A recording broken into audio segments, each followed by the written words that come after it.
Welcome to the All Things Nintendo podcast. I'm Brian Shea from Game Informer, and this is a weekly podcast to discuss all the biggest news and games from the world of Nintendo.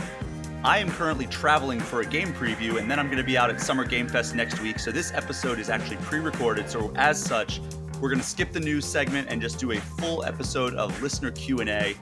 Joining me for this episode is a first-time All Things Nintendo guest, Editor-in-Chief of Game Informer, Matt Miller. Matt, how are you doing today? Hey, Brian. I am doing great. I'm happy to get to talk some Nintendo stuff today.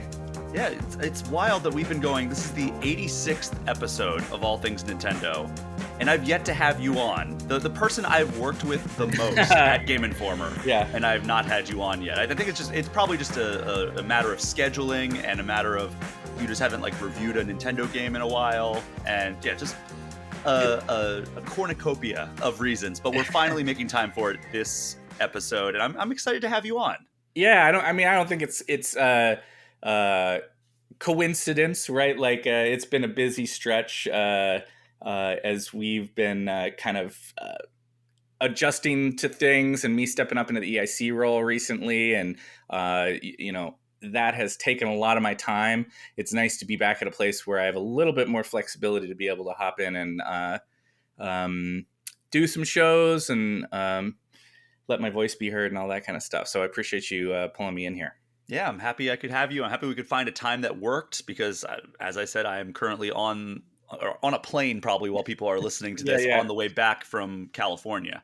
I'd like it if you were actually on the plane right now. I think that would be rad. They explicitly forbid you from recording podcasts and taking audio calls on planes. Despite the proliferation of free Wi-Fi on flights, which is just the greatest thing ever, by the way. I'm so happy that's becoming more commonplace. But before we really get into the meat of this episode, longtime listeners will know that if it's your first episode of All Things Nintendo, we let the listeners get to know you through the lens of Nintendo. So this is a segment called First Nintendo Game, Favorite Nintendo Game. We've done it with everybody from the voice actor of Ash Ketchum to Reggie Fils-Aimé. So Matt, you are joining this time-honored tradition. So the first part of that is, what was the first Nintendo game that you remember playing, you remember seeing, something that just sticks out in your mind is like, oh, that's my first memory with Nintendo? Yeah, my first memory with Nintendo, I would bet was after I had maybe there's less distinct memories I have from early childhood of playing at a friend's house or seeing the game, trying out Duck Hunt and stuff like that, and Mario.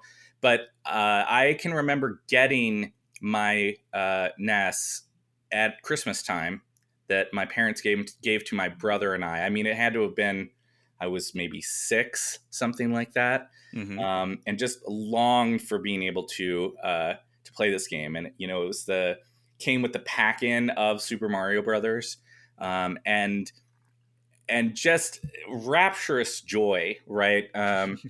Getting that thing, because it was, in that moment, it was sort of the definitive thing that you wanted in your house, right? If you were a kid of that era, you wanted to have a Nintendo Entertainment System in your house and be able to play Super Mario Brothers.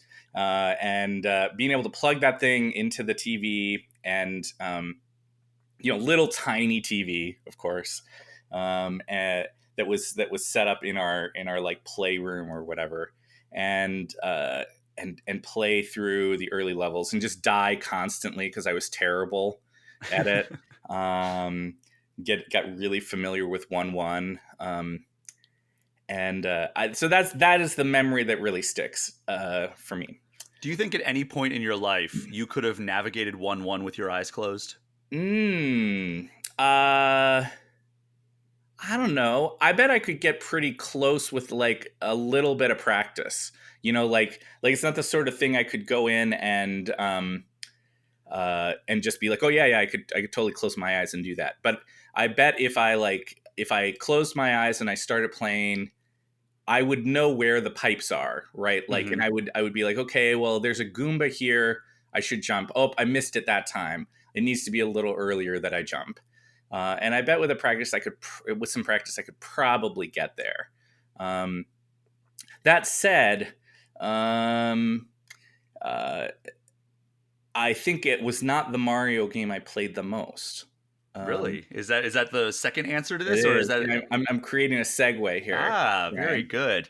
Uh, So I guess that leads to the second part, which is, what is your favorite Nintendo game of all time? yeah, it's sort of a segue. I think Super Mario World is the game I played the most of, because by that point you cut to a few years later. I was a kid who was like, by that time I was like really into playing Nintendo. I had my Super Nintendo at home. I got Super Mario World, and I just like played the heck out of that game, and probably played it through to completion. I don't know, like a dozen times or something like that.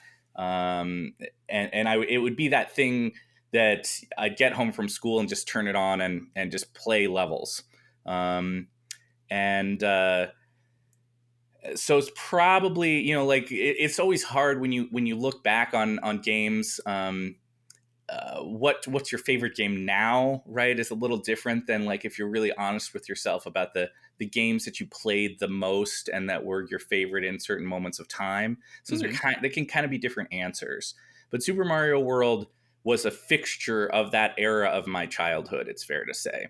I mean, And that's where I got my chops really in like platforming and everything, Mhm. because that was the first console I ever owned. I still remember getting my SNES with Super Mario World for Christmas, Yeah. because I always played friends' NESs. I never had one of my own. I was stuck playing Avoid the Noid on my family's computer, and it wasn't it, right? That Like I was wasn't like, there it. has to be something better. And then I'd go over to a friend's house who had NES, and I'd play like Mario 2 or whatever game they were renting. I'd even rent games to bring over to their house, Yeah. and I'd be like, I got Ninja Gaiden, and we'd play that or whatever it was. And it was yeah, owning a console and being able to just like beat a game on repeat was just such a joy for me at that era. I mean, I know we're on a sidetrack here for a second, but man, the renting of video games at the local video store was such a phenomenon for What a me. treat. I adored that experience. Like you'd go. I'm sure there's lots of people who have this memory more about films and the fun of like going into a store and like cruising along looking at the movies. But for me, it was 100% going in and just making a beeline for where their games were to see if there was something there that I hadn't played yet that I Uh-huh. could bring home and try to like smash my way through over like the 2 days that I had it. For my mom or dad had to like take it back. Hmm. Man, that was it was good times. I mean, of course, these days it's much more like you go through a digital marketplace. You have much more selection, which is pretty cool. Um, That was how I discovered A Link to the Past, oh wow. because one of my first games I ever played was the original Legend of Zelda, and I was like, oh well, that was fun. And then I remember like my family had recently moved to Florida. We had my dad had a very temporary job down in Florida, so we moved there for 6 months, and I didn't have any friends or anything. My parents were like, hey, let's go to the rental store. And we went over there, and I remember somebody had mentioned like, and I would read like Nintendo Power and Electronic Gaming Monthly and Game Pro, so I was like fairly up to date. And I remember like mentions of a new Zelda game for Super Nintendo, and somebody had just brought it back, and like Mm, I was like, oh, like can I rent that? And they're like, yeah, you can. Like they just brought it. Let me check it in, and I can check it out to you. And I remember taking that home like the first week or two that I was in Florida, like with no friends at all. I was the new kid in school, and just playing the heck out of The Legend of Zelda: A Link to the Past. And be like, this is amazing. I don't think I got very far at all in that game, because like it was kind of obscure, and I was more used to like the kind of straightforward platforming of like sure. Mario World or Sonic 2 or whatever game I was playing at that point. And yeah, so that was kind of my introduction into like, I mean, aside from the original Legend of Zelda, which again I never really got super far as a kid in Yeah. that game, but like it was like that was mind blowing for me, and it was all thanks to a rental store. Yeah. They were great. Um, so Super Mario World, probably the one that I poured the most time into, that I have the most fond memories of. There was with that said, there was a long stretch of time, um, that I would count Ocarina of Time as my Hmm. like favorite game of all time, not just Nintendo. Like I really loved Ocarina.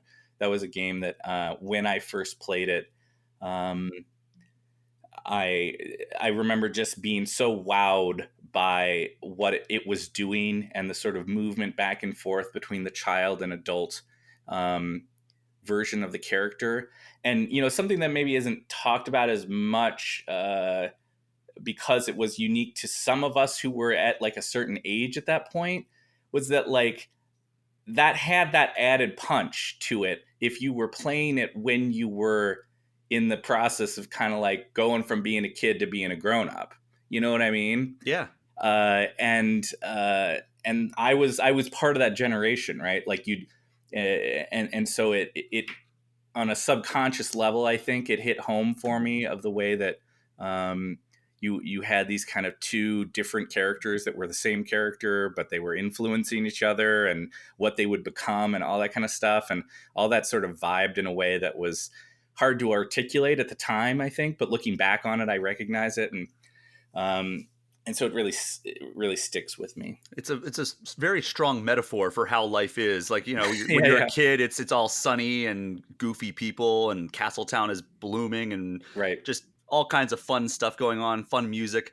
And then you turn into an adult, and suddenly Ganondorf runs the world, and everything's dark and cloudy. And yeah, it's there's some parallels to real life in there, huh? It is, yeah. So I have very fond memories. So I guess I'm maybe copying out here by saying that I've got two, but I think that's my answer. Well, hey, those were my two favorite for the longest time as well. So I'm not going to disparage your opinion there. Okay, sounds good. So before we jump into the listener Q&A, which is going to be the bulk of this, I just wanted to give some quick impressions of a game I've been playing on my Switch. And it comes out the day you're actually listening to this episode. And I'm not quite at the point where I can give a full review on GameInformer.com, but I have a feeling that it's going to end up getting lost in the shuffle of Summer Game Fest if we don't talk about it on this episode today. That game is Super Mega Baseball 4. So I talked about it a couple times in like some of the news beats on this the show, but basically it's like an EA Sports owned indie studio, and they've put out 3 entries without EA Sports. Then EA Sports acquired them, and this is the first time they're putting out a baseball game under the umbrella of EA Sports, and it's a very solid game. So far I'm having a great time with it. The gameplay is very reminiscent of kind of like the 90s arcade style baseball games. Like you think of like all the games that appeared on like SNES or Sega Genesis. That's like kind of the gameplay style you get, but with like kind of modernized cartoony graphics. Very, very simplistic gameplay scheme, very simplistic in terms of like the options. Like you're not going to have a billion camera options. You don't have like the ability like in MLB The Show where you can customize every aspect of the experience. However, you can customize just any part of the league, of the players. There's like 200 plus actual like legends in the game, like retired baseball players. And that's actually like new to this series. Normally it's just fictional players, and all the fictional players from past games are in this as well. And you can create like kind of like dream teams of like the legends and the fictional players if you're like a fan of the series. So that's cool. You can also create like an infinite number of players. And I actually did spend a decent amount of time. I took all the legends and I was like, all right, what players that I love from like back when I was obsessed with baseball in like the 90s and early 2000s aren't in this game? And I created a team full of like the missing players, like Cal Ripken and Ken Griffey Jr. and all my favorite players from that era.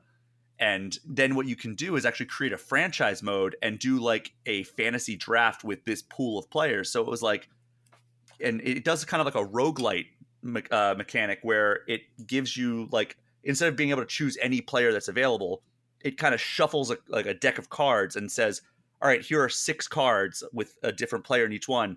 Choose which one you need the most. And then after you choose that from that pool of players, it shuffles the deck again and gives you 6 more cards. So it's not just like a straight up like draft. And although I think that option does exist if you want to do that, but I really had a good time with that type of like kind of roguelite structure in terms of like the draft and like kind of like almost like a TCG deck builder almost in terms of like building your team. I really enjoyed that part of it. Like I said, there are some limited options in terms of like how the gameplay actually works. Like there's not multiple control schemes or anything like that. The options are kind of lacking on the Switch version in particular. The gameplay itself is actually pretty solid, but in the menus I noticed a lot of lag. And there was actually a moment where I was playing and I thought that my Switch was bricked. because I went to go load into a menu and it just kind of turned off and I couldn't get it to turn back Oof, on. that's not good. And I was like, uh-oh. And I looked up how to do like a hard reset, and like it's like you hold like the plus minus and power button at the same time, like the plus volume, minus volume, and power button. And that ultimately made it so my Switch turned back on. I was like, oh, thank God, because that would have been bad. Especially since I host a weekly Nintendo podcast. And yeah, there's some like muddy textures, like the graphics aren't the sharpest, but you know, for what it is, which is again a very cartoony appearance, it's good. The presentation is pretty lackluster, I would say, especially when compared against something as polished and amazing as MLB The Show. But overall, you know, I'm having a really good time with Super Mega Baseball 4. I think it's a good complementary game to the ultra realistic sim that is MLB The Show 23. I think that's what we're on. I just reviewed it a couple months ago, but I think that's the number that we are currently on, is 23. And yeah, I recommend it for people who are looking for something like maybe a little bit more nostalgic in terms of like the gameplay. Like I know I've mentioned this a couple times where like I would love Triple Play Gold, which I think was like EA Sports Triple Play 96 or 97 on Sega Genesis. I would love if they just re-released that with like HD textures and modern baseball roster, because I love the gameplay of that so much. This comes a lot closer to that than like MLB The Show's retro mode, which I also really like retro mode over in MLB The Show. But this is a really solid kind of like arcade style baseball game, and I recommend people check it out. Yeah, you know, So go ahead. I'm always curious about those games. It does feel like, um, you know, there every once in a while we get one of these more arcade style um, releases for a major sport, and you know, I always question, like, is it really competing against a game like The Show or not? Right, like. Um, is it an alternative for people who like that, the depth that is present in that other game is almost too much, or they're maybe looking to play with family, right? Like, which almost certainly, I mean, if you were to say like which one of these would you play with your kids, you'd probably say Super Mega Baseball, right? Yeah, I think if you're looking, unless like the kid is like a diehard like Right. baseball nerd the way I was like growing up, like I was so into baseball. Like I think I've told the story in a recent episode where I would like literally get the newspaper every morning and look at like the transactions page and be like, "Oh, this player got traded to the Mets. I need to do that in my game so I have the most Sure. up-to-date roster." Like that's how into baseball I was. I would say for something like that, MLB The Show is the way to Of go, but like course, of course. anything short of that, if it's like a kid, I would say that Super Mega Baseball 4 is probably the pick. Yeah. One of the things I don't have a great insight into is how well games like that do. I mean, purely on like a financial level, they're almost certainly a lower investment for both the developer and the publisher than some of those really, you know, high fidelity yearly, you know, yearly sports releases, right? Mm-hmm. Those are undoubtedly very, very expensive to pull together. Um, and so probably the return that they need to make them worthwhile is also a little lower. I would imagine so, and clearly they're doing well for themselves. That like, Mhm. and EA Sports saw a lot of potential because they Yeah, acquired the studio and the IP. I yeah, don't know if they actually acquired the IP, but they acquired the studio that makes the game. sure. So the IP is at least under their umbrella for the time being. I don't know if it's going to be like kind of like a Destiny Bungie type situation where Yeah, maybe they sure. escape the umbrella. But like, it's nice that like everybody worried when EA Sports acquired Metalhead Studios Uh-huh. and Super Mega Baseball that like, oh, here come the microtransactions, you know, like the reputation that Yeah, EA sure. kind of garnered, especially in like the mid to late 2000s, where it was like everything had to have multiplayer, everything had to have microtransactions. And I'm pretty pleased that there have not been any like indications of microtransactions in my time playing the game. And a lot of my time has been spent in franchise mode and like customizing. I probably spent, no lie, 3 hours, 4 hours maybe, customizing that team full of players. I just sat down with a Mhm. podcast and like went like through and like added all these players, and that was like such a nostalgic experience for me because like I said, I used to do that with like the newspaper. It's like, oh, Sure. they signed this, they drafted this player, I should add him into the game. And it's kind of cool to go back to that. I almost like, it was something I missed, that kind of the live roster mechanics of that, like the internet has afforded us, where it's like you start up a game, it automatically has the most up to date rosters because that's Yeah. just everything's server based now. Right. And it's something that I haven't had a chance to really do. And I'm sure I could turn off like the live updating on MLB The Show, but then it's like, all right, well, I'm just wasting time at that point. So it's like, it's weird. Like they took away like one of the modern conveniences of having like real like the MLB PA license. Yeah. So I can just add these players in myself, and it's nice to be able to do that. But yeah, it's out today as people are listening to this.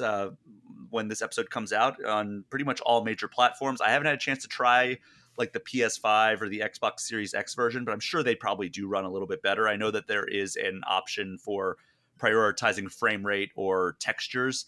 I chose the frame rate just because I think that's the superior option in almost every situation anyway. Because it's like, if you could have it running at a steady frame rate or like, hit 60 frames per second, I think that's almost always the preferred option, especially in like something that requires like precise timing, like a baseball game, or like I did it for Sonic Frontiers when I was playing that, because like, that's such like you want a smooth experience when you're running at such high speeds. Yeah, I switch back and forth. I'm of the mindset you just described. It depends on the game for me. Mm-hmm. If I want the precision that is supported by having that higher frame rate, Mm-hmm. I know for some people it's almost painful, right, if you don't prioritize the frame rate. And I almost like I had musician friends growing up who had perfect pitch, and it was actually sometimes kind of a curse because anytime something was off pitch, it drove them crazy, right? I think it's similar, like for the folks who've gotten to the point where seeing a low frame rate just like is borderline physically painful. It's kind of a curse. For me, I don't tend to feel that way if it's a game that it's not like profoundly affected by that, and I will sometimes prioritize the I really like the quality of the graphics being higher, right? So I don't know, I flip back and forth myself. Yeah, I think that with a game like this on Switch, I just don't think that the option is really doing a whole lot. I think that maybe on a PS5 or an Xbox Series X or even like a high-end PC, that effect might be a bit more profound. Yeah. But on the Switch, it's probably a negligible boost on either end. Sure. But yeah, that's Super Mega Baseball 4. Again, I wish I could come back for my full review, but we're about to be just consumed by Summer Game Fest news. Yeah. And that's why now is the perfect time to actually do this. We have a ton of questions sent in by listeners and members of the Game Informer community, and we're going to go for probably just under an hour more, hitting as many of these as possible.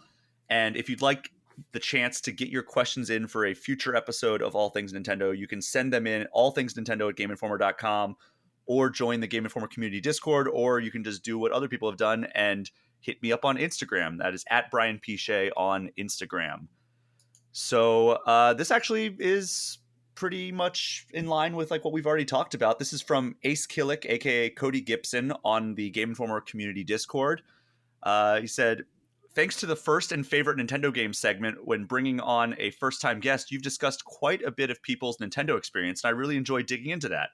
My question is a bit of an accompanying one in that, along with first and favorite, do you have a separate comfort Nintendo game? For a lot of folks, I would bet it's probably in line with favorite, but I thought it would be an interesting topic. Love the show. Keep up the great work." So do you have a kind of a comfort Nintendo game that you go to? I know you play a lot of Destiny. I know for a while I was playing a whole lot of Overwatch, but neither of those are really Nintendo games. I mean, at least Overwatch is on Nintendo, but do you have a Nintendo game that you can kind of just like, I want to play something quick and easy, or something that like is going to make you feel the warm and fuzzies? Yeah, right now the closest thing to that I think is probably Super Mario Odyssey. I keep that consistently up on my Switch, and I find that game to be bite-sized enough, right? Like you could go in and just do one section very quickly, right? Like you go to one of the kingdoms and complete a single run at a moon, right? I think there are moons in that game, right? They swim together in my head right now, by the way, because I'm been playing a bunch of Mario games with my kid. But Odyssey has that quality of like being very easy to get back in that way, and just it instantly feeling familiar and fun and welcoming. So I do that a lot. Yeah, I mean, that's a great pick. I still fire that up from time to time. I started a replay of it, and then I just got completely distracted by something else, which a lot of listeners will notice is a theme of my gameplay habits. It's like I'll play something, and it's like, oh, a review game has come in, or oh, Tears of the Kingdom is out now, so I need to drop everything and play that. But yeah, I think that mine is another Mario game, and it's one we've talked about already, Super Mario World. Whenever I get on a flight and I don't know what to play, if I get my Switch out, it's like I'm usually going to fire up the Switch Online and go over to Mario World and just play a few levels of that. Yeah. And that's just always a fun time. Like, it's just such a great game, such a solid game to play through. And you can play it in bite-sized chunks. I don't usually do marathon gaming sessions on flights. Usually, like, I don't know. I'm never in the mood to game when I'm on a flight. Usually I'll just like look out the window like a dummy after spending an hour the night before probably loading up my Switch with like all the games that I want to play. And then when I get on the flight, I'm like, nah, I'm just going to listen to a podcast and look out the window for 3 hours. Right. But yeah, Mario World's a great option. I also play a lot of Sonic Mania on my Switch, which probably doesn't surprise a whole lot of people. But yeah, Sonic Mania is another kind of in that same vein where it's just like I can fire it up, play a few levels, and be like, oh yeah, that's really great. And then turn my Switch off and then go back to my window staring business. Yeah, for sure. You know, I will say the other way you could take that question that's been put forward here is like longer term comfort games, like the thing you return to a lot. And for me, that might be Super Metroid. I go back and I think I've played Super Metroid once every few years. I wait until like all of the until there are details that are fuzzy for me, so that like the memory has made some things kind of fade enough that it's not just going to be completely rote. And then I literally like plug back in my old system and do a full playthrough. Which doesn't take super long, but it takes a little while, especially if you've been away from it for a few years. And so it's not like a game that it's not like I'm popping it in every month and oh yeah, I play Super Metroid 500 times or something like that. It's more that I'll play it all the way through once every, I don't know, 3 years, 5 years, that kind of thing. Yeah. I love that game. It's so good. I mean, if you want to go down that route in terms of like describing it as a comfort game, it's probably either Ocarina of Time or Final Fantasy X. I just play those games ad nauseum. Like I've beaten them some. I mean, maybe even Pokemon Red/Blue. Like those games are just the ones that I've beaten probably the most times in my life. Sure. And like, if you want to just describe it as that, I mean, also you could probably add Breath of the Wild to that list, even though I've only beaten it twice. It's like I can just always go back, and I'm interested to see how it will feel going back to Breath of the Wild after everything that Tears of the Kingdom delivered. I was wondering about that exact same thing the other day. I was one of the rare few who, like, Breath of the Wild I thought was very good, but it didn't completely take over my world the way that it did for a lot of people, right? I think a lot of people were like, this is one of the greatest games of all time, and it didn't land that way for me at the time that it launched.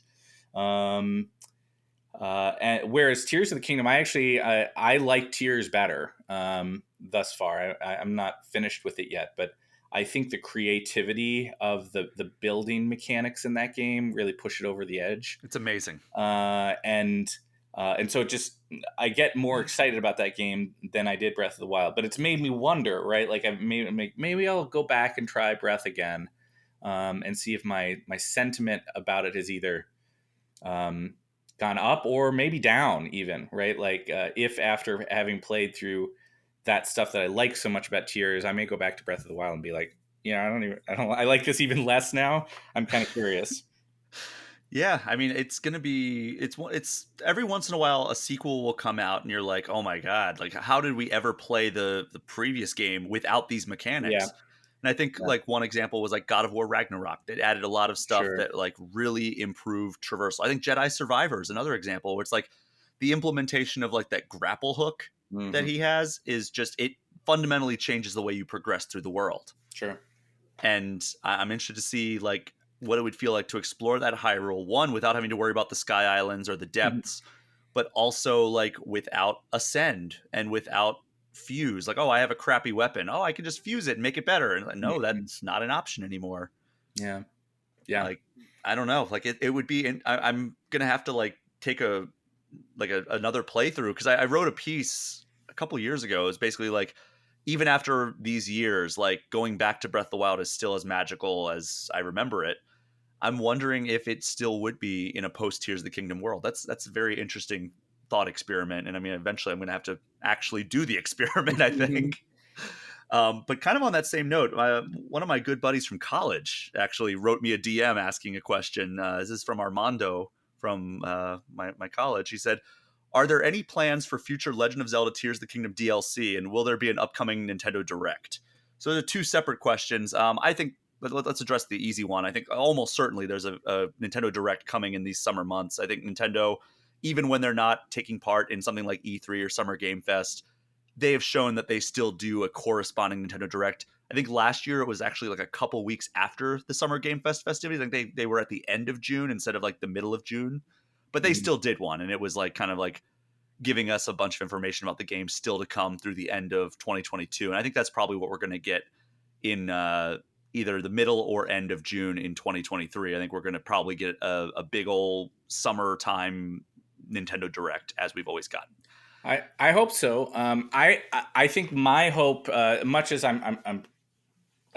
think it would be great if there's some more DLC coming for Tears. The thing I'm maybe more excited about is, with that game's release out of the way, I'm hopeful that some of the other things that Nintendo is likely doing might finally get some prime time, right? Like, yeah. Not least of which, I mean, we've talked a lot about Mario already today, but it does feel to me like it's been a while since we've seen Mario show up in like a major game release. I mean, that's my big prediction for whatever the summertime Nintendo Direct right? is. I mean, last week's episode was, hey, now that Tears of the Kingdom is out of the way, what does the rest of Nintendo's 2023 look like? And there's not a whole lot coming from like Nintendo themselves. It's like a Splatoon 3 expansion, 2 Pokemon expansions, and Pikmin 4. And that's pretty much all they have, like in terms of like Nintendo developed stuff, or like, I guess, first party / second party in the case of Game Freak, that they've announced. Yes. So, you know, we almost certainly will have a ton of announcements now that Tears of the Kingdom and like all the marketing engines have been revving for that game. They're going to start kind of maybe diverting some of those engines over to some other things. But on the front of like Tears of the Kingdom DLC, I think it would be wild if we did not get DLC, especially since Breath of the Wild got a few pieces of DLC. They got the Master Trials and they got the Champions Ballad. And that ultimately gave us the Master Cycle and a few other things that like you could only get through the DLC. And the distinguishing factor here, though, is that and of course, like any developer is going to say this, but when talking to Eiji Aonuma and Hidemaru Fujibayashi, who's the producer and director of Tears of the Kingdom and Breath of the Wild, they told me, like, when we wrapped up Breath of the Wild, we had all these ideas left over, and we wanted to we wanted to make something else. Some of that turned out to be DLC. Some of it turned out to be the sequel, or kind of like the seed that was planted to make the sequel. With Tears of the Kingdom, they were like, yeah, we kind of put all of our major ideas into this game. That's why it took so long to develop it. 6 years later is finally out. And they said, like, pretty much all we had left over were some like very, very, very early concepts for like abilities that didn't make it even into like the conceptualization phase, and some Zonai devices that we thought might be overwhelming if we put too many of them in there. So it's like, all right, well, maybe they'll put out like a story kind of like epilogue or something like that. Like, I don't know, like what else they could really do, unless they have some additional revolutionary ideas, which you can never really discount Nintendo when it comes to revolutionary ideas. Yeah, it'll be interesting to see. There's no doubt, though, that game has been phenomenally successful in a way that's hard to wrap one's head around. And that Nintendo's, like, a game that does as well in and around launch as Tears of the Kingdom did for Nintendo, unlike a lot of other publishers, there's something about Nintendo games that sales keep happening, right? Yeah. Other game publishers, I think, long to crack the code that Nintendo has there, right? Because you'll look at sales numbers on a given title, and I guarantee you Tears will be among them. And months down the line, it's still just going strong. So it feels like to not try to capitalize that, that big audience, try to capitalize on the folks who have it and love it, would be a missed opportunity. Yeah, and it's one of those things where it's like in the first weekend, it already sold a third of the total sales of Breath of the Wild. Yeah. Yeah. And, it's only going to keep going. Yeah. And this is a game that is highly motivating to people and highly self-marketable because people will do crazy stuff in it and then share it on social media because that is a perfect social media game. Like, I can't tell you how many times I fire up Instagram and the suggested reels are like, hey, look what this guy did in Tears of the Kingdom. And it's like, wow, I never even thought of that.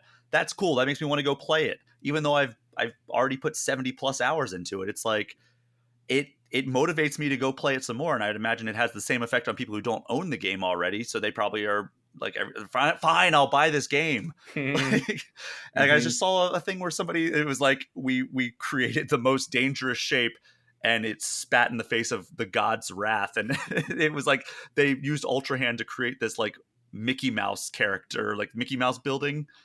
And then immediately it was struck by lightning and destroyed.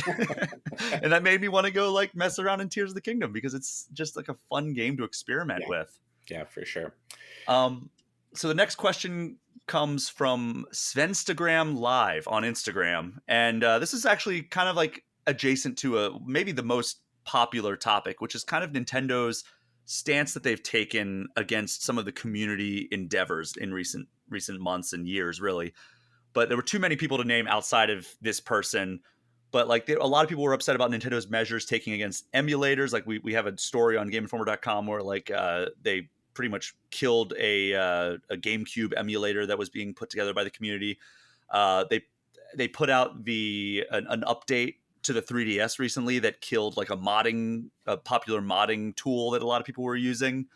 And then this is from Svenstagram Live on Instagram, said, the closure of the Nintendo eShop was one of the most disappointing events of the last year for me, not only as a Nintendo fan, but as a video games fan in general. I think it sets an alarming precedent for companies to suspend the sales of retro games, robbing young fans the opportunity to experience classic stories and gameplay without having to buy a marked up physical copy.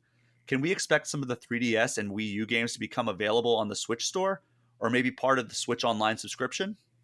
So I think that we have a lot of Wii U games. So that is something that's kind of like the elephant in the room to kind of address right off the bat out of the back of this question, is that there are a ton of Wii U games already on the eShop. So that's a good part of that. But the 3DS is going to be trickier because a lot of those games require that second screen that the Switch just does not offer. So that would be a barrier to that. How do you feel about the closure of the eShop? I think it's part of a broader dilemma that anybody who's into gaming is having to come to terms with right now. And not I don't mean to cast too broad of a net here and expand the question outwards, but I think it's something important to think about, and that I know, Brian, you and I have spoken about a lot of times. I've spoken with other industry professionals about it, which is that like games are in a weird space, especially now that so much is handled digitally.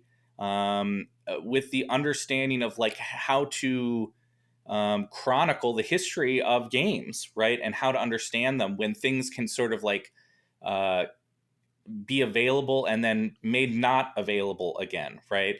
Now that there's so much stuff, I mean, certainly in the case of Nintendo games, you have the advantage that there are physical copies out there for stuff in most cases.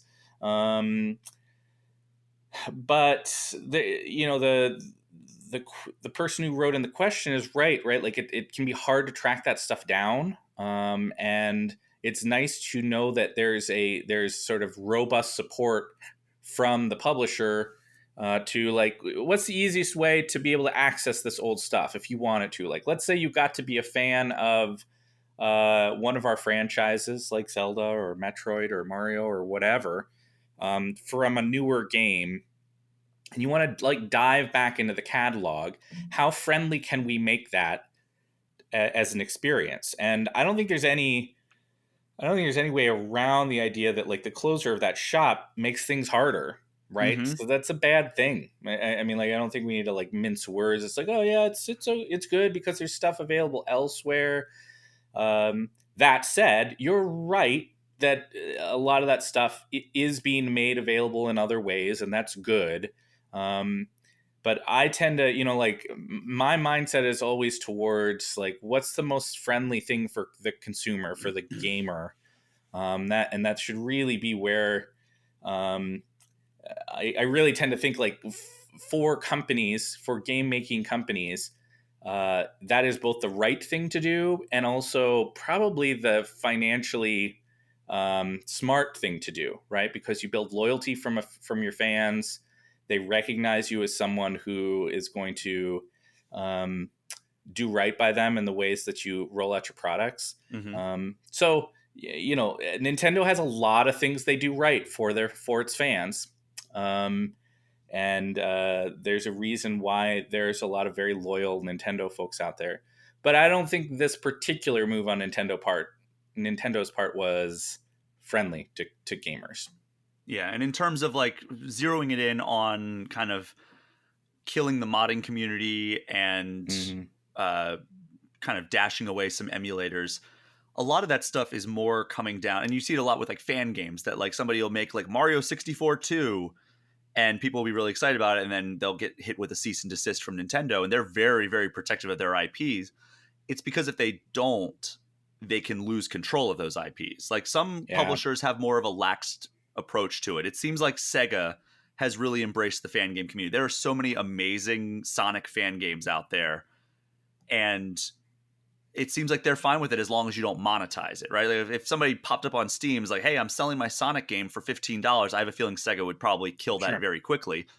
But Nintendo is less tolerant of that, right? Like they don't want somebody to make a Mario game that isn't actually working at Nintendo. Mm-hmm. And that comes down a lot to IP law. And it's like their hands are pretty much tied. If they don't go after these people, there are loopholes people can make to like pretty much do whatever they want. And it's like if you don't pursue everyone, like it can lead to legal troubles from my understanding, and like IP control troubles.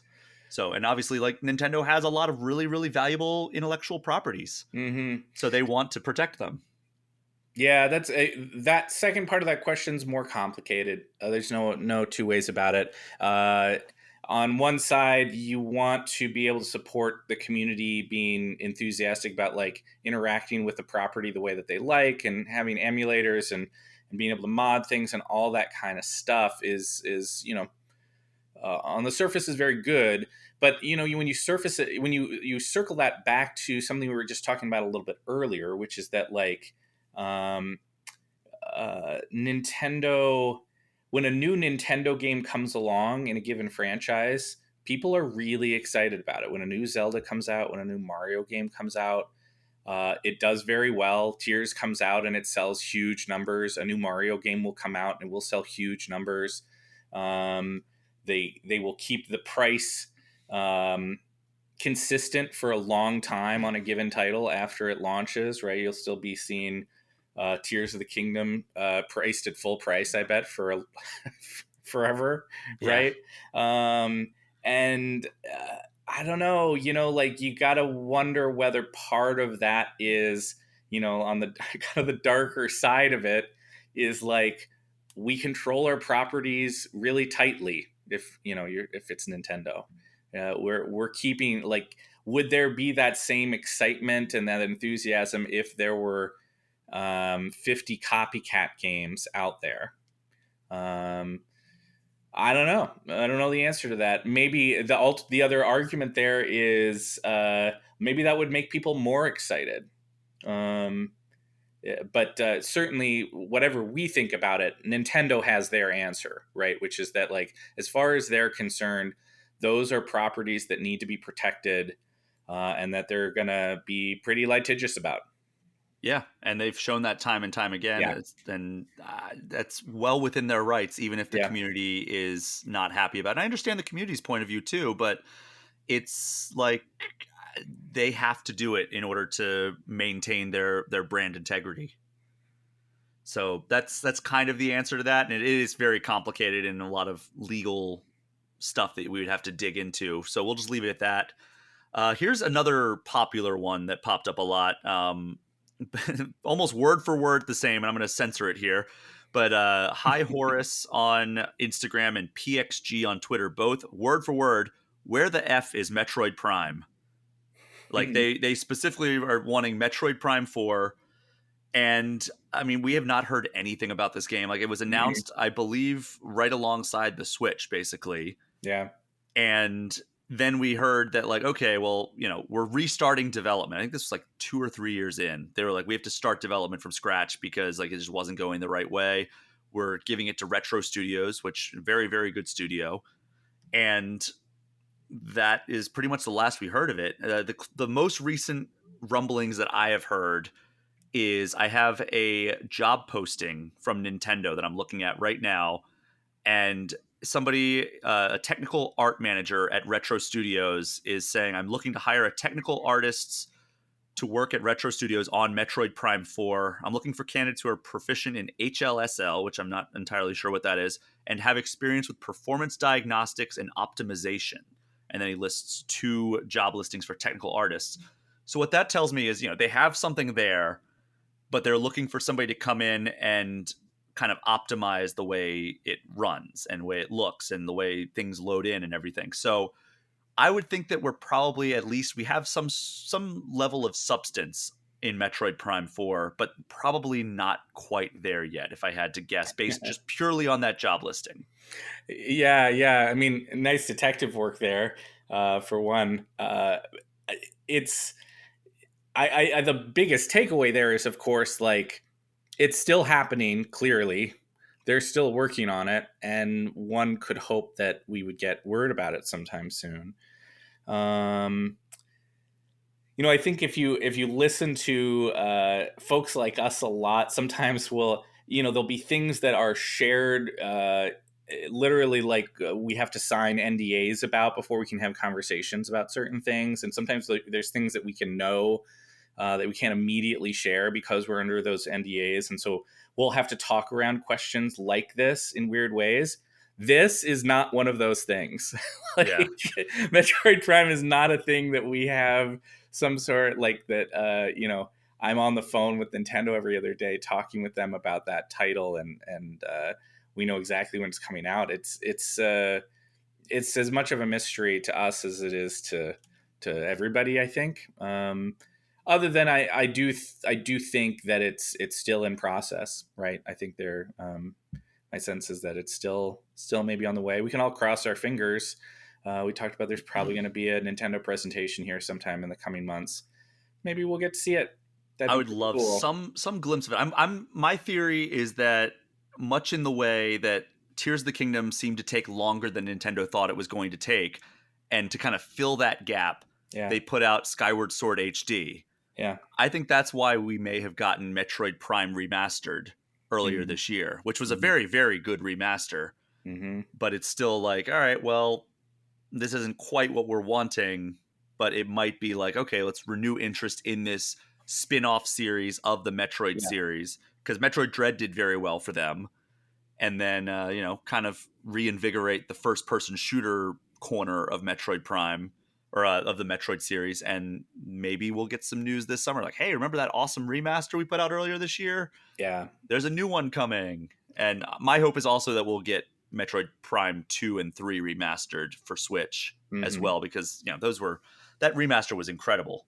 And that's kind of what I think is going to happen with Metroid Prime 4, is we'll hear about it at some point this year, but I would have to say release date would have to be next year at the earliest, but I'd be happy to be wrong about that. Yeah. I think you're right. I mean, Nintendo is a very careful company with its schedules of releases and things like that. I don't think I'm with you. I wouldn't read it as just a coincidence that we saw that surprise Metroid Prime, like the original drop. And it was a great remaster. Everybody thought it was very cool. You get the sense that that was like, let's try to make sure that people remember how good this thing is, right? And I think you do that when you're getting closer to being able to actually like do something cool. Yeah, I mean, I'm hoping that that was me reading into it in the right way and not like, okay, it's going to be another few years because we could be wrong, but yeah, I'm with you. I don't think that's what it is. Yeah. So let's see. I'm seeing where we want to go from here. We have about another 20 or 30 minutes to go here. So talked about the 3DS being shut down and then also an update to kind of kill off current and existing 3DS modding. How about we talk about some remakes a little bit? And this comes from SNKHN on Instagram. And then there's a follow-up from Carm on Facebook. So one of them from Essen says, why don't we see more Zelda franchise remakes? I badly need Ocarina of Time. And then Carm on Facebook says, is it just me or has Nintendo only done remasters and never remakes? So I guess like kind of those go hand in hand. The immediate one that I can think of is Link's Awakening. That is definitely a remake. And, it's actually gotten a couple of remakes if you look at it, because there was also Link's Awakening DX and then the Link's Awakening on Switch. But outside of that, we don't really get a whole lot of remakes. Like there was a rumor for a long time that we were going to get a Zelda 2 remake. That never really came to fruition. We've heard time and time again. We've seen fans do like an Unreal Engine Ocarina of Time, and it looks incredible. And then either Nintendo steps in and kills it or whatever. There was the Metroid 2 remake that fans were making, and then Nintendo killed that because it turns out they had Metroid Samus Returns on 3DS coming out like a year later. Mm-hmm. So, I mean, there's examples of Nintendo doing remakes, but they are fewer and further between than the remasters. Like we've talked about already on this episode, Skyward Sword HD. We've talked about Metroid Prime Remastered. Tons of remasters coming from the Wii U era into the Switch era. So why do you think that is? Like they don't really remake their games, they more remaster them. Do we want more remakes? Is that a thing? I mean, if they're on like, the quality of like something like sorry Resident to Evil 4. question the premise, right? But like, I don't know. I tend to like, if I guess I feel like Nintendo is making the right call there.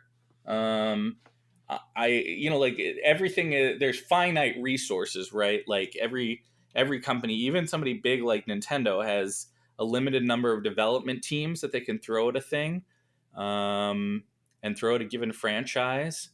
And the choice to do a remake. I mean, a remake is you're kind of doing a whole new game, right? Remaster is different, right? Like if you're just basically gonna like spruce up the graphics to one degree or another. There's ones that are dramatic reinventions of the production values and the presentation and stuff like that. But basically, you're talking about like, let's bring the tech up to date and the graphics up to date and all that kind of stuff. Whereas like if you're talking about a remake, you're talking about kind of redesigning levels and storytelling and like a lot of stuff. And I tend to be of the mindset that we would want new stuff, right? Like I'd rather have just to pick something out of thin air. I guess I'd rather have like Tears of the Kingdom DLC than a remake of an old Zelda game, generally speaking. But maybe it's just me. I don't know. What do you think? I think that they seem to take the approach that like we want to make something new instead of making something that people have already played. Yeah.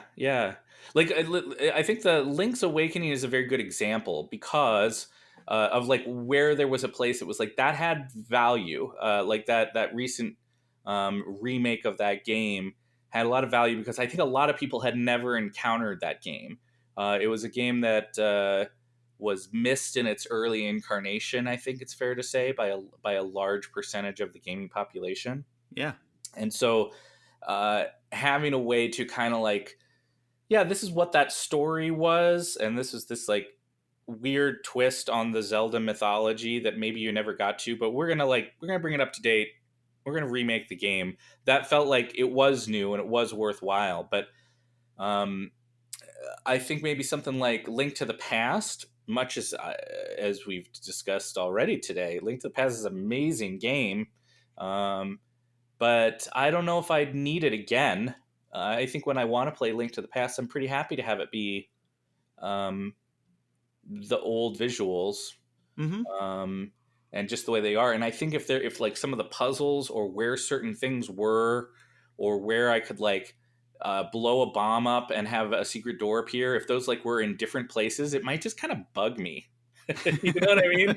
Like it's like there's some of those games that they're kind of like fit in this weird nostalgic place in your head that you kind of don't want them to have to be remade because they're just perfect the way that they were for their time. Mm-hmm. Um, so yeah, that's kind So of where I fall. I think to maybe answer the question more directly, I think that's probably where Nintendo is as well, and why we don't see more stuff.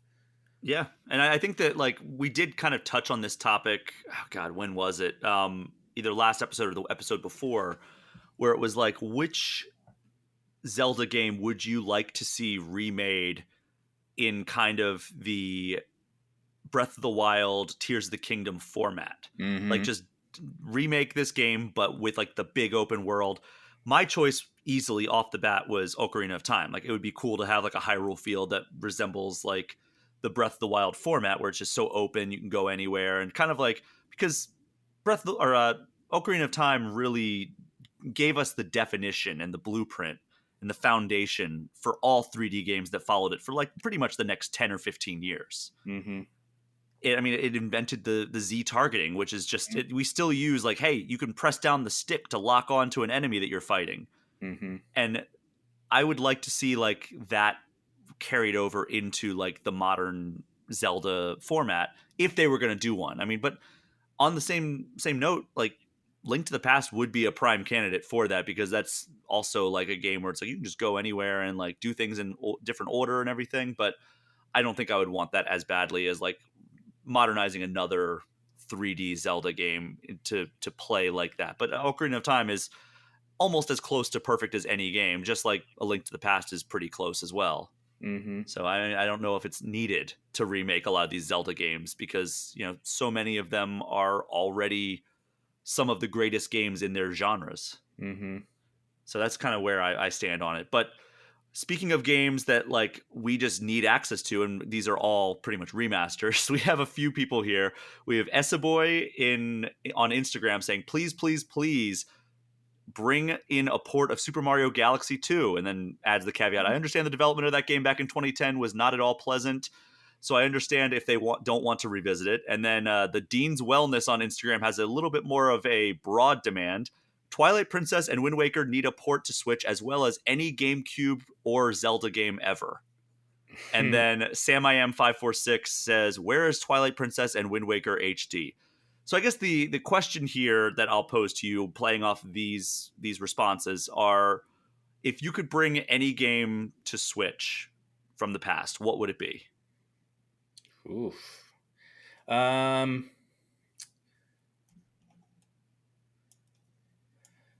I think some of the ones that you surfaced are ones that would be up there for me as well. Mm-hmm. Galaxy 2 is one that I remember playing that game and just really loving it, and it's hard to access right these days. Um, I I I think probably it's weird that this fits together with some of the earlier questions we were talking about like the closure of the eShop and things like that. I think in an ideal world, we would see the Switch and see Nintendo embrace Switch as a way to just like, this is the Nintendo platform, right? Like if there's something that's been on Nintendo, we want to give you a way to play it here. And Mm-hmm. there's some of that going on, right? You could certainly make the argument that they've done a lot of that, but there are some glaring holes that make it hard for somebody who's trying to be comprehensive of their understanding of a given franchise, and that's frustrating, right? Yeah. And I would think it's even more frustrating for, like in my case, if I go to the trouble, I can dig through my closet and I can find my old consoles, blow into some cartridges, and have a pretty decent chance that I can get something started up. But if you don't still have your consoles, or you're a younger gamer who's gotten into this stuff more recently, you don't really have that option. And again, tracking down physical both consoles as well as the games connected to them could be a really expensive proposition. Yeah, I mean, I don't have my Wii U still plugged in. As much as No, I'd love yeah. to replay Wind Waker HD or Twilight Princess HD, I'd have to dig through my storage and find like an Mhm. HDMI port that's open, which is a rarity on most of my Right, TVs. right. And also have a clunky gamepad sitting around on my end table. So Yeah, I would love it if those came to Switch. I say that way too often on this podcast, so we won't dwell too much on it.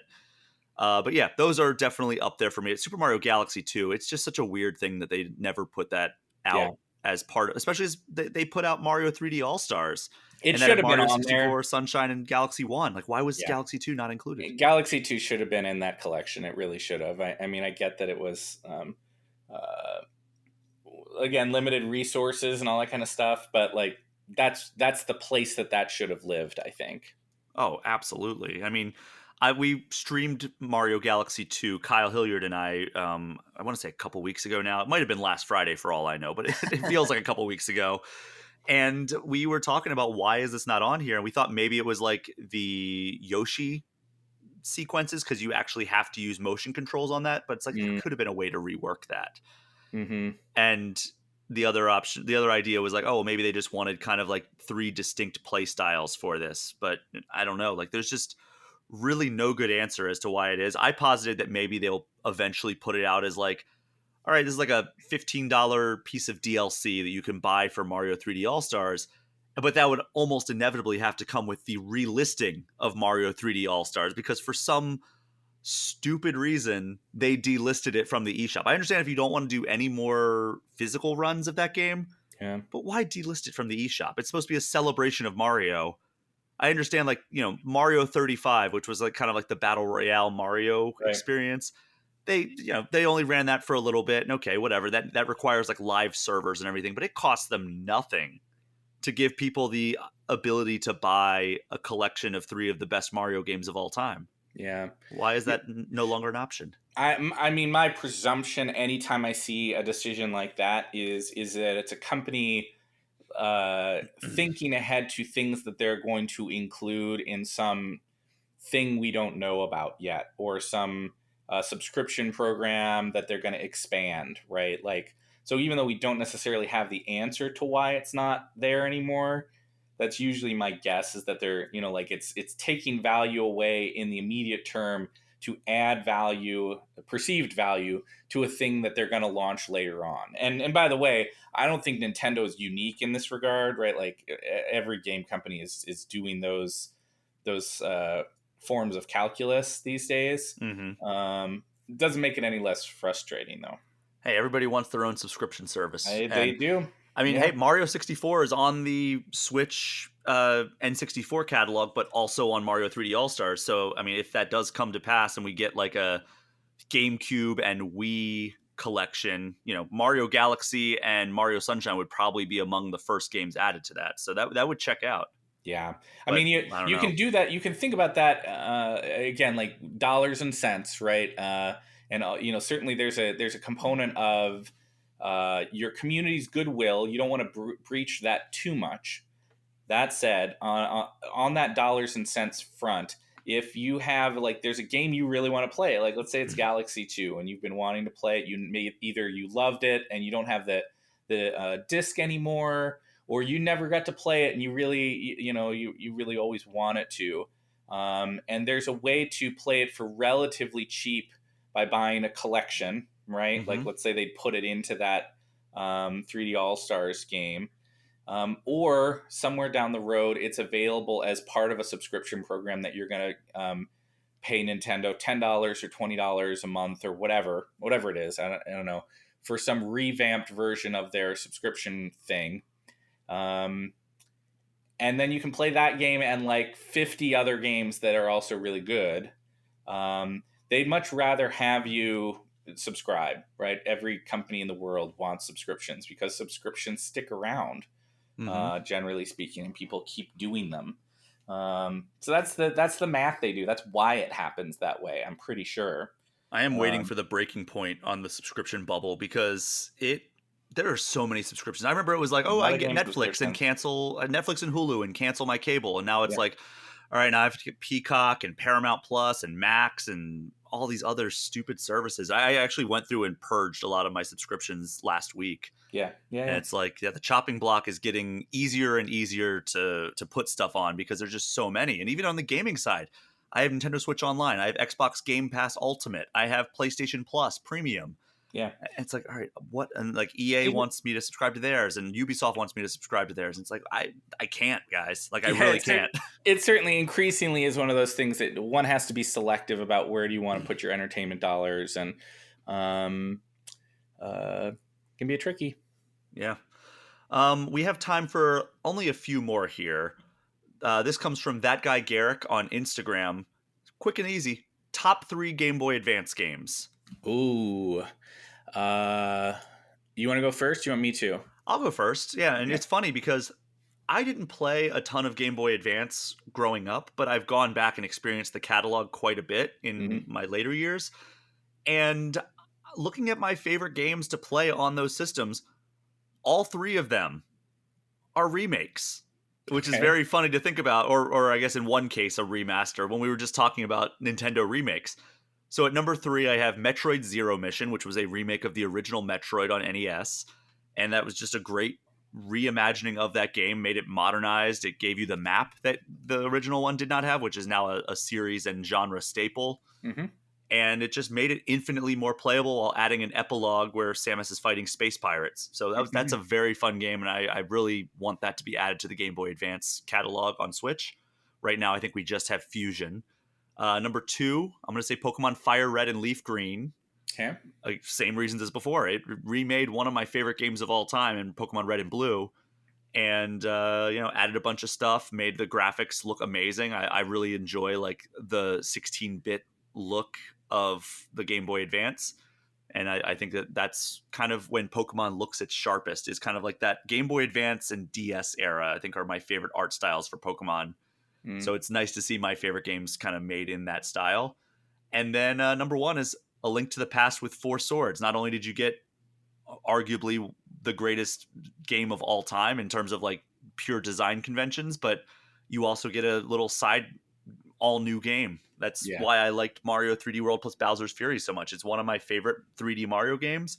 But then you also get a side dish of something new. And that's what this gave us. And I bought it for A Link to the Past, and I ended up playing a decent amount of 4 Swords as well. So let's hear your top 3.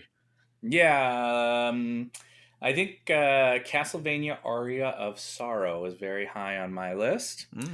I love that game.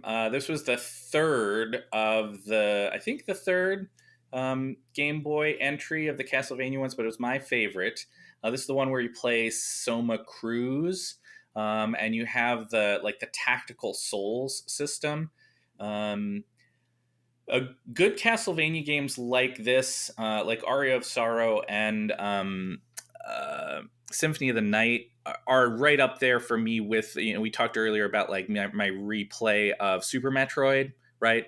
I think some of the Castlevania games, the better ones, have that same quality where it's very enjoyable to like play it all the way through and let it fade into the back of your memory for some time and come back to it a few years later.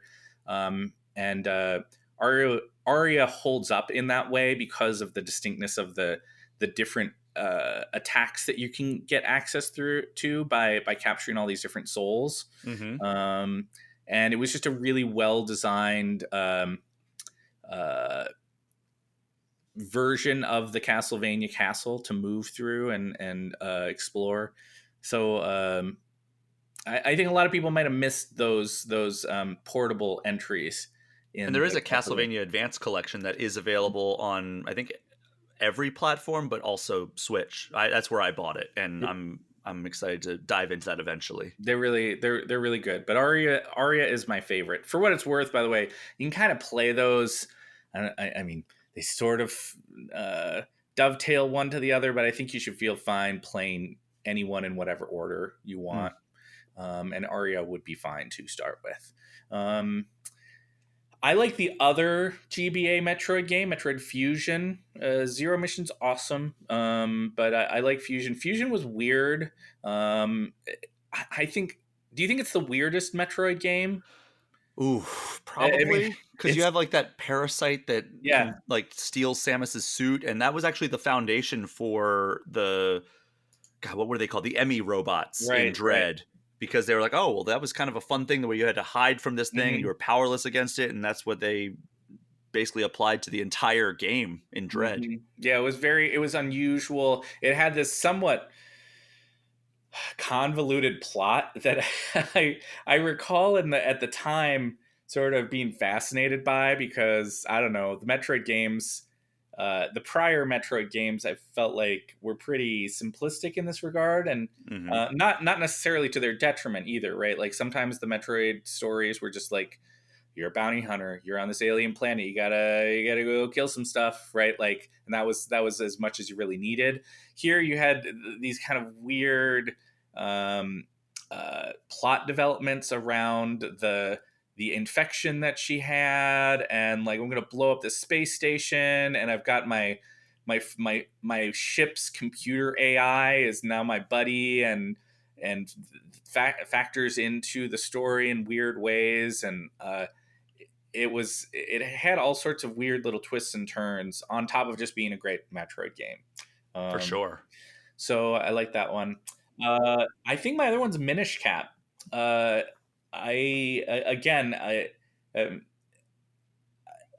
think I gravitate sometimes to some of these like established franchises when they do interesting new twists.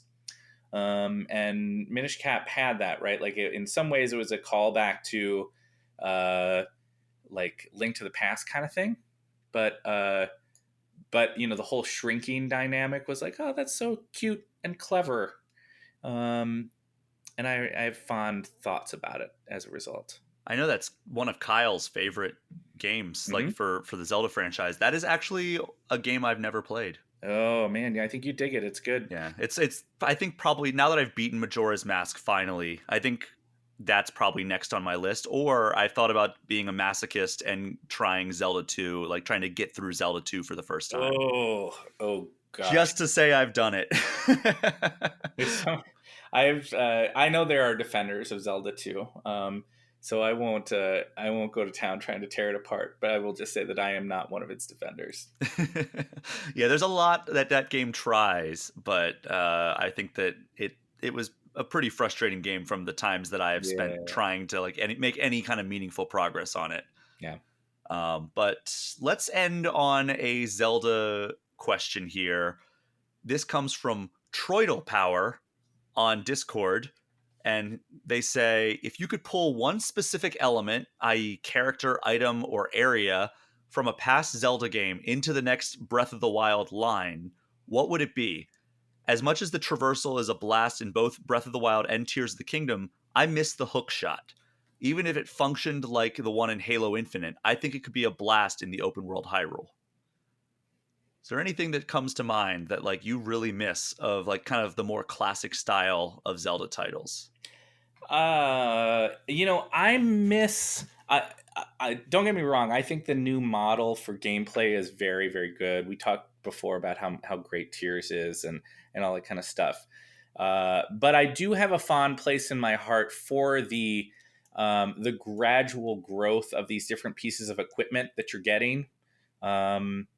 Across the, you know, you go into the dungeon 1 and then dungeon 2 and dungeon 3, and each one of them you're like, I got the boomerang and I got the hook shot, and it's more of a gradual growth, I guess. Tears of the Kingdom, maybe in its defense, it gives you pretty much everything very early, with the possible exception of the optional power that I guess, I don't know, maybe that's a spoiler. Is that a spoiler to talk about the optional power? No, I think it's been out long enough, but Okay. like, but like, it's suffice to say, like you get most, you can get almost everything very early in the game without going into it. but that was also, yeah, the way Breath of the Wild did it, right? Where you Yep. got pretty much all the tools you need to solve every puzzle Was right very, away. like, before you Mhm. leave the Great Plateau. Exactly. And I think, maybe when I play Breath of the Wild, one of the reasons I didn't love it as much was that, right? Like I missed that about the formula of Zelda a little bit.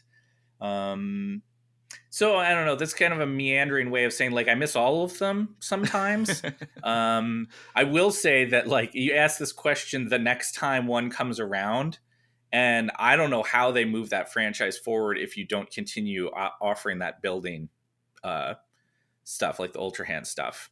It Yeah. feels like in one fell swoop that change. I mean, like you could conceivably get rid of Ascend, right? Like Ascend's very cool. I like the way that it changes puzzles Yeah, and replace it with the hook shot that this listener wrote in. sure, like you could do any number of things that are like that, but Ultra Hand as a mechanic and the way that it changes the way that you think about interacting with the game world feels now like just like that's just, I don't know, it's sort of part of Zelda now, as far as I'm concerned.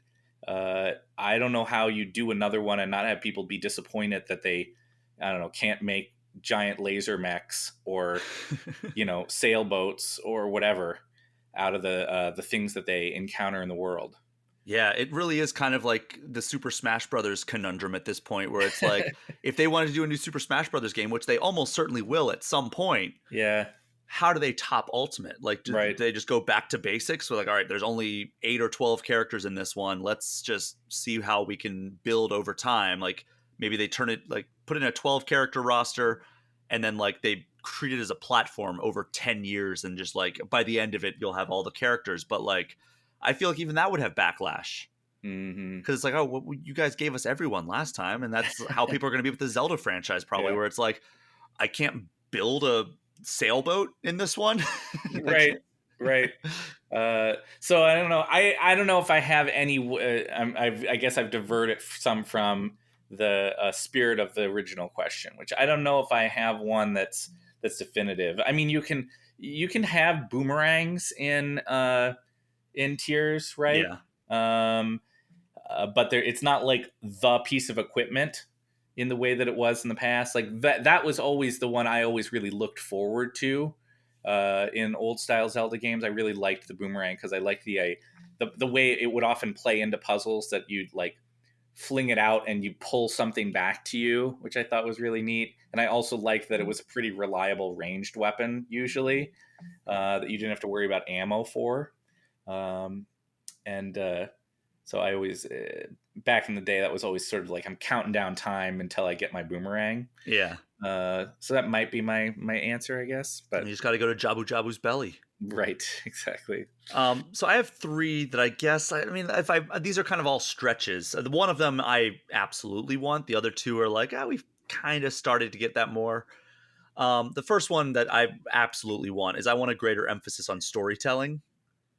Like Tears of the Kingdom made more strides towards like making its characters more well developed, and especially that opening sequence where Ganondorf comes back to life is just one of the greatest openings I can remember in a video game. Like it's he's horrifying. It sets the tone great. You don't like, it explains why Link suddenly doesn't have like all of his power. Like, because like a lot of sequels, we've talked about this when you were reviewing Star Wars Jedi Survivor. It's like they don't take away all your powers and make you rebuild from scratch. They let you continue Cal Kestis's journey of becoming a more powerful Jedi. And that's something that was really cool about that game. And Tears of the Kingdom starts out, you have the full force Link, and he has all of his hearts, and he has the Master Sword that's fully powered up. But then Ganondorf just like infects his body with the gloom. It destroys the Master Sword, and it's like that explains in universe why Link suddenly has to kind of rebuild from scratch.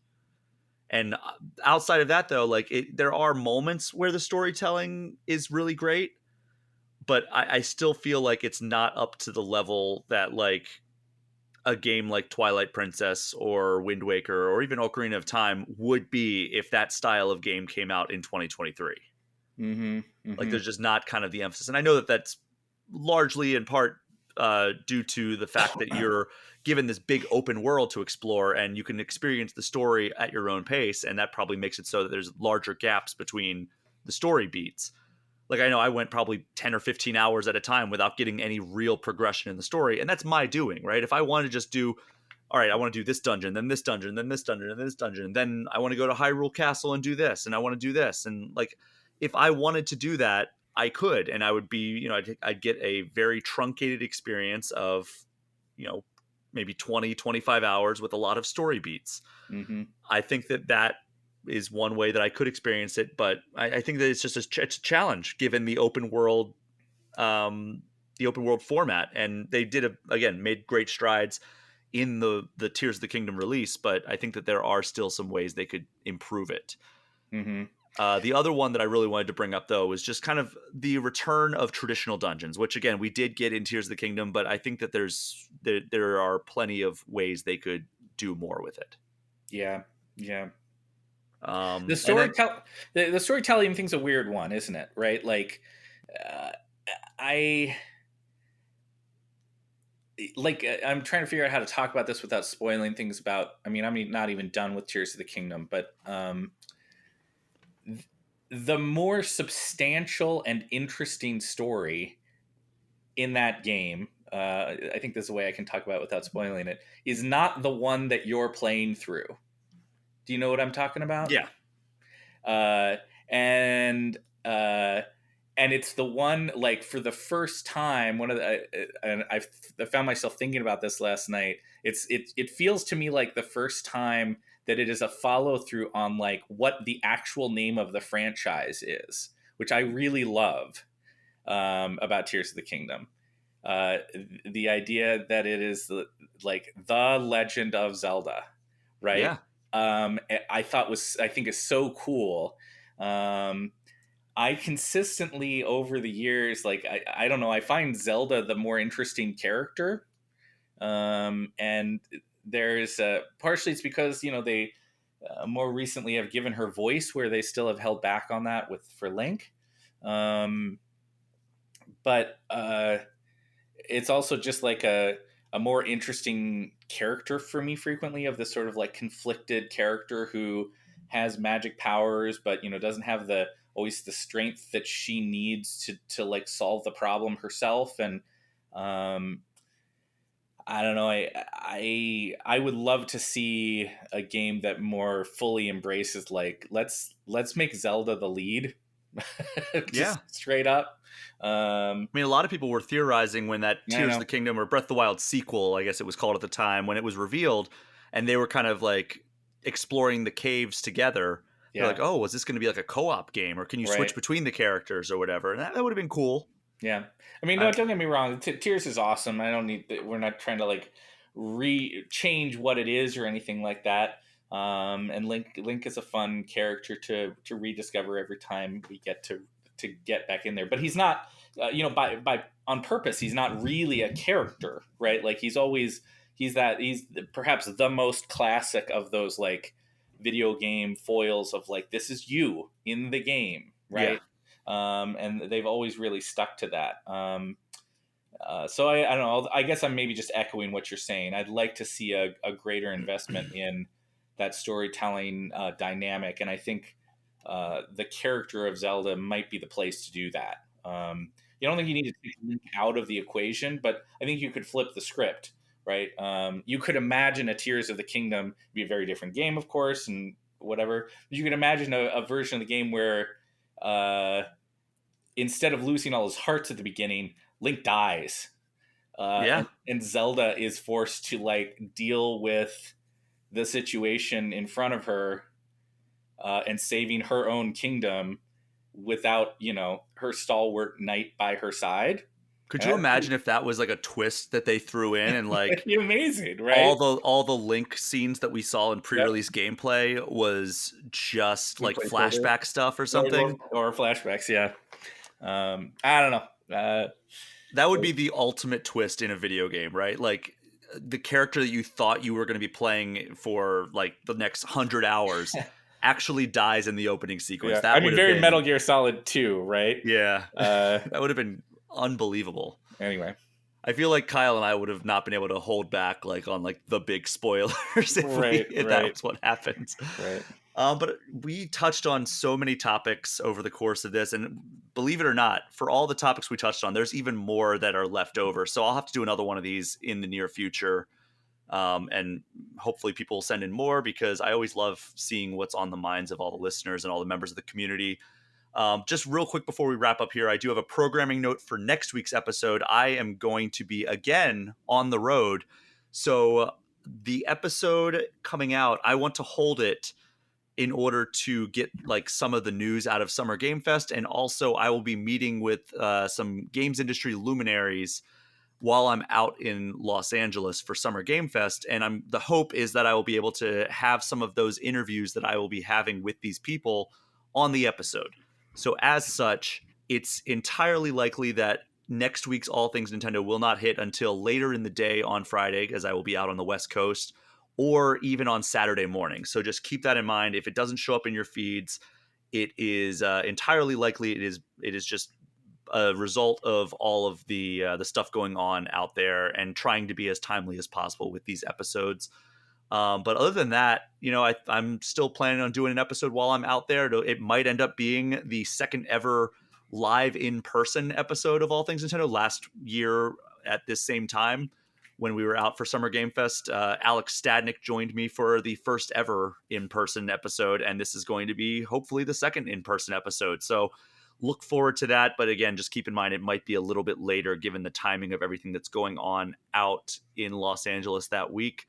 But yeah, Matt, thank you so much for joining me for this week's episode. It was great having you on for the first time. Yeah, absolutely. Thanks for pulling me in, and happy to have a chance to chat about some awesome Nintendo games. And thank you so much to everyone for listening. Do me a favor, if you haven't already, throw All Things Nintendo a 5-star review and hit that subscribe button. If you want to get any additional questions or comments in, you can get in touch with me at allthingsnintendo@gameinformer.com, or hit me up on Instagram at Brian P. Shea. And then, as so many people mentioned in this episode already did, you can join the Game Informer Community Discord, which is a perk for subscribing to our Twitch channel, even just for 1 month. Matt, I know you're not a big social media guy, but is there anywhere people can find you online or can look for anything that you put out? Yeah, people are always welcome to come check out my Twitter at Matthew R. Miller. But it's not one that I keep especially active. I think usually when I have things that I wanna share, I roll those out as part of our coverage of Game Informer. So check out our official channels, and we've always got new shows and stories that we're watching. All right. Thank you so much again, Matt. That is our show for this week. Thank you all again for listening. Take care. We'll see you next time.